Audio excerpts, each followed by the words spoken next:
শেষ দফা নির্বাচন শুরু হতে তার কিছুক্ষণ পর থেকেই একেবারে হাওয়া বদল, হঠাৎ করেই মেঘলা আকাশ, ঝিরিঝিরি বৃষ্টি এবং তার মধ্য দিয়েই ছাতা হাতে নিয়েই ভোটাররা তারা চলে আসছেন ভোট কেন্দ্রে। এই মুহূর্তে আমি রয়েছি একেবারে ফুরফুরা হাই মাদ্রাসা যে রয়েছে সেখানে।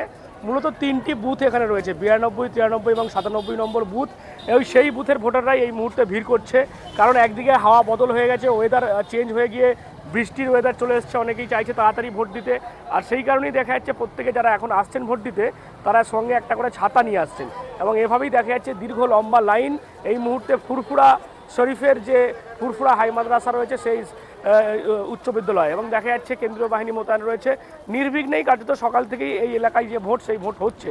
দেখতে পাচ্ছেন সাধারণ মানুষজন রাস্তায় দাঁড়িয়ে, এবং এভাবেই তারা কিন্তু দীর্ঘক্ষণ ধরেই অপেক্ষা করছেন, ভোট দিচ্ছেন। বৃষ্টি এসে গেল তো, বৃষ্টি এসে গেল দাদা ভাই, এই মাত্র এলাম, এটা দাঁড়িয়ে রয়েছি, বৃষ্টি এসে গেল। ছাতা নিয়ে আসতে ভুলে গেছেন নাকি? কে জানে যে এরকম বৃষ্টি হবে, জানলে তাহলে ছাতাই নিতাম না। এই কোথাও গেলে স্বস্তি হলো, মানে গরম থেকে বাঁচলেন? না, গরম থেকে কাল থেকে মোটামুটি গরম থেকে ঠান্ডা আছে আপাতত। আচ্ছা, ভোট কেমন হচ্ছে এখানে? ভোট শান্তিসুষ্ঠুভাবে হচ্ছে, ভোট প্রায় হামেশাই শান্তিসুষ্ঠুভাবে ভোটই হয়, এখানে কোনো অশান্তি হয়। ভোট দিয়েছেন? হ্যাঁ দিয়েছি। আচ্ছা, কেমন মানে এখন তো ওয়েদার বদল হয়ে গেল, হ্যাঁ হ্যাঁ, তো কি বলবে, মানে কেমন এখানে ভোট কেমন হচ্ছে? না, খুব ভালোভাবে হচ্ছে, শান্তিপূর্ণভাবে ভোট হচ্ছে, কোনো অশান্তি নেই, খুব ভালোভাবে হচ্ছে। বৃষ্টি এলো বলে সমস্যা হচ্ছে না তো? না, সমস্যা নেই, বৃষ্টি এখন এসছে, কিন্তু বৃষ্টি হলেও দিতে হবে ভোট।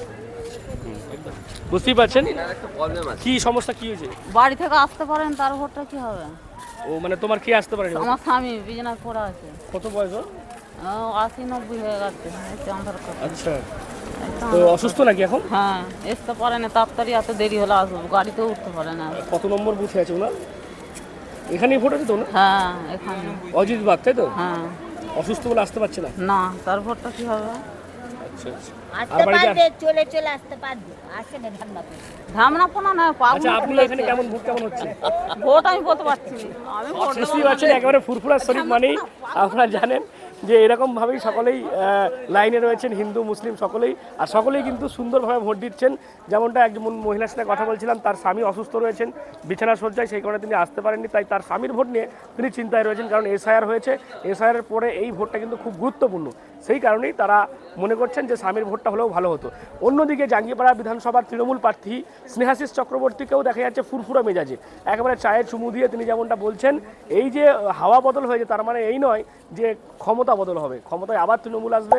সকাল বেরিয়েছেন, এখনো পর্যন্ত কি খবর, এলাকায় কেমন ভোট হচ্ছে? খবর শান্তিপূর্ণ ভোট শুরু হয়েছে, এবং আমরা চাই শান্তিপূর্ণ ভোট হোক, মানুষ তার মতামত প্রয়োগ করুক ইভিএমের মাধ্যমে, এবং উৎসবের মেজাজে হোক, কিন্তু কোথাও নির্বাচন কমিশনের যে নিয়ম কানুনগুলো যেগুলো আছে সেটা মেনেই আমাদের দলের কর্মীরাও থাকবে, এবং অন্যান্য দল যারা আছে আশা করি তারাও থাকবে। ভোটটা শান্তিপূর্ণভাবে জাঙ্গিপাড়ায় হবে এবং মানুষ তার মতামত প্রয়োগ করবে স্বাধীনভাবে, এটাই চাই।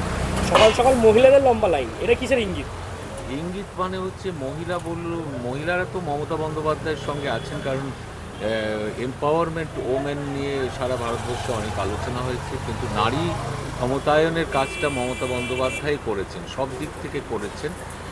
ফলে নারী শিক্ষার ক্ষেত্রে কন্যাশ্রী প্রকল্প বলুন, শিক্ষাশ্রী বলুন, যা এবং লক্ষ্মীর ভাণ্ডার বলুন, কিংবা পঞ্চায়েত বা পৌরসভাতে 50% সংরক্ষণ বলুন, দেখবেন স্বনির্ভর গোষ্ঠীকে স্ট্রেনথেন করা বলুন, এগুলো সবটি মেয়েদের ক্ষমতায়নের কাজ মমতা বন্দ্যোপাধ্যায় করেছেন বলে মহিলাদের এত সমর্থন। এবং শুধু মহিলা বলে নয়, বাংলার মানুষ উজাড় করে ভোট দিয়ে মমতা বন্দ্যোপাধ্যায়কে আবার চতুর্থবারের যত মুখ্যমন্ত্রী করবেন, সঙ্গে সঙ্গে বাংলা বিরোধী বিজেপিকে একেবারে ঝেঁটিয়ে বাংলা থেকে বিদায় করবে, তারই প্রস্তুতি চলছে। আপনার বিধানসভায় কি মার্জিন বাড়ছে?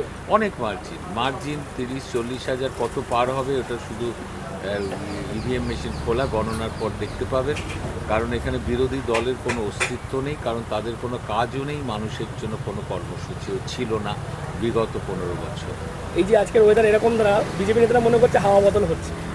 বিজেপি নেতারা তো 21-এও অনেক মনে করেছিল, 24-এও মনে করেছিল, কিন্তু বাংলা দখল করতে পারেনি। এবার বাংলা বিরোধী যে বিজেপি, এটা বাংলার মানুষ সবাই জানে, ফলে বিজেপিকে তাড়ানোর নির্বাচন হবে। মানে পরিবর্তন ওদের মধ্যে ওদের কথাই হচ্ছে না, যেটা বলতে চাইছেন। না, ওরা কি ওর বাংলার সাথে ওদের কোনো সম্পর্ক নেই, না কৃষ্টির আছে, না সম্প্রীতির আছে, না কালচারের আছে। বাংলাকে বঞ্চিত করেই ওরা চলতে চায়, বাংলার মানুষকে কষ্ট দিতে চায়। ও বিজেপি কতটুকু বুঝবে? আর বিজেপি কারা করে? বিজেপি যারা করে সমাজের কোনো ভালো মানুষ বিজেপি করে না, এর থেকে বেশি বলছি না। হাওয়া বদল হয়েছে, তার মানে এই নয় যে ক্ষমতা বদল হবে, ক্ষমতায় আবার তৃণমূল আসবে এবং মুখ্যমন্ত্রী হবেন মমতা বন্দ্যোপাধ্যায়, এমনটাই তিনি বলছেন একেবারে চায়ের চুমুরি দিতে। সব মিলিয়ে দেখা যাচ্ছে জাঙ্গিপাড়া বিধানসভা এলাকার যে ফুরফুরা শরীফ এলাকায়, সেখানে এভাবেই এই বৃষ্টির মধ্য দিয়েই, বৃষ্টিকে উপেক্ষা করেই সাধারণ মানুষ তারা আসছেন, লাইনে দাঁড়িয়ে ভোট দিচ্ছেন। কি বলবেন আপনারা এই বিষয় নিয়ে? অবশ্যই কমেন্ট করুন কমেন্ট বক্সে। এরকম আরও খবর পেতে নজর রাখুন ডিএনএন বাংলায়। ডিএনএন বাংলা সবার মনে, সবার ফোনে।